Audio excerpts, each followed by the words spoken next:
যারা জাকাতের অর্থ তাদের নিজ নেতাকর্মীর পেছনে ব্যয় করে, মৌদুদিবাদের যে মতবাদ রয়েছে সেজন্য তারা ব্যয় করে, কিন্তু প্রকৃত ইসলাম মোতাবেক যে জাকাতের ব্যবহার, সেই ব্যবহার কি তারা করে?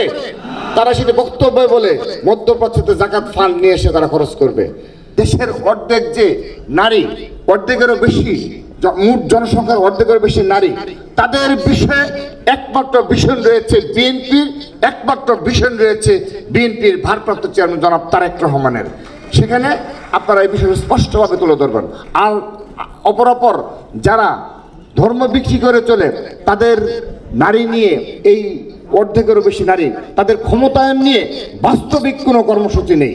তারা হয়তো মুখে বলতে পারে, কিন্তু বাস্তবিক অর্থে কোনো কর্মসূচি নেই। বরঞ্চ তারা কর্মঘণ্টা কমিয়ে তাদেরকে আর কীভাবে ঘরবন্দি করা যায় সেই বিষয়ে তাদের কর্মসূচি রয়েছে। আমরা শিক্ষাক্ষেত্রে এবং কর্মসংস্থান বিষয়ে সবচেয়ে বেশি ছাত্র সমাজের নিকট আমাদের তুলে ধরবো আমাদের স্পষ্ট অবস্থানগুলো, বিশেষ করে বিএনপির ভারপ্রাপ্ত চেয়ারম্যান জনাব তারেক রহমানের যে ভিশন এবং দৃষ্টিভঙ্গি, সেই বিষয়গুলো।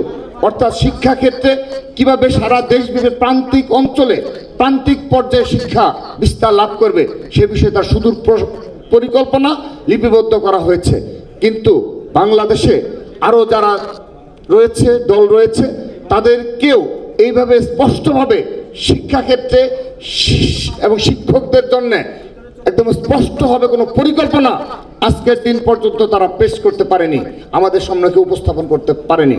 শুধুমাত্র বিএনপি অনেক আগে থেকে এই বিষয়ে কাজ করছে, এখন ধার প্রান্তে চলে এসেছে। এখন এই বিষয়গুলো আমরা আরও বেশি জনগণের ধার গোড়ায় পৌঁছে দেব।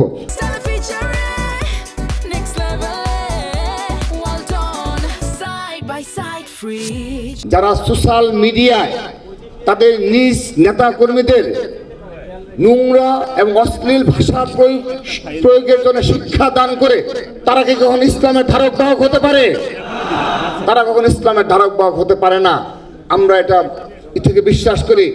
যারা জাকাতের অর্থ তাদের নিজ নেতাকর্মীর পেছনে ব্যয় করে, মৌদুদিবাদের যে মতবাদ রয়েছে সেজন্য তারা ব্যয় করে, কিন্তু প্রকৃত ইসলাম মোতাবেক যে জাকাতের ব্যবহার, সেই ব্যবহার কি তারা করে? তারা সেটা বক্তব্য বলে মধ্যপ্রাচ্যতে জাকাত ফান্ড নিয়ে এসে তারা খরচ করবে। শুধুমাত্র এগুলো, এই অনেকগুলো ইসলামেরই মূল অনেকগুলো বিষয়ের সাথে তাদের সাংঘর্ষিকতা রয়েছে।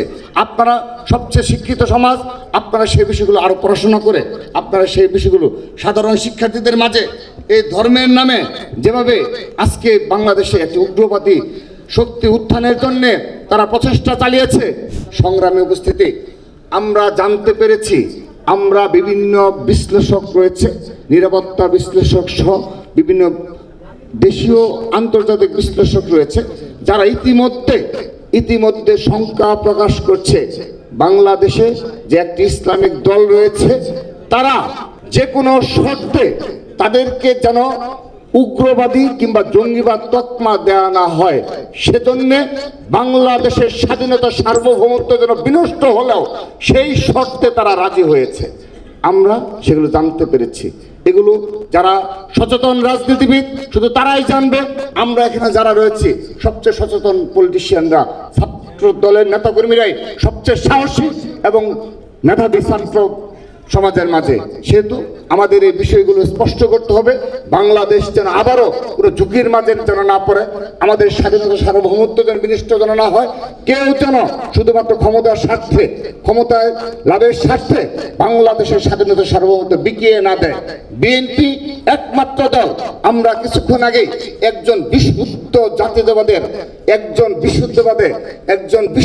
জাতীয়তাবাদী নেতার গল্প শুনলাম। কত সাবলীল ভাষায় বাংলাদেশকে তারা হৃদয়ে ধারণ করে, কত সাবলীল ভাষায় তিনি স্পষ্টভাবে বাংলাদেশকে নিয়ে কত পরিকল্পনা তিনি উপস্থাপন করলেন।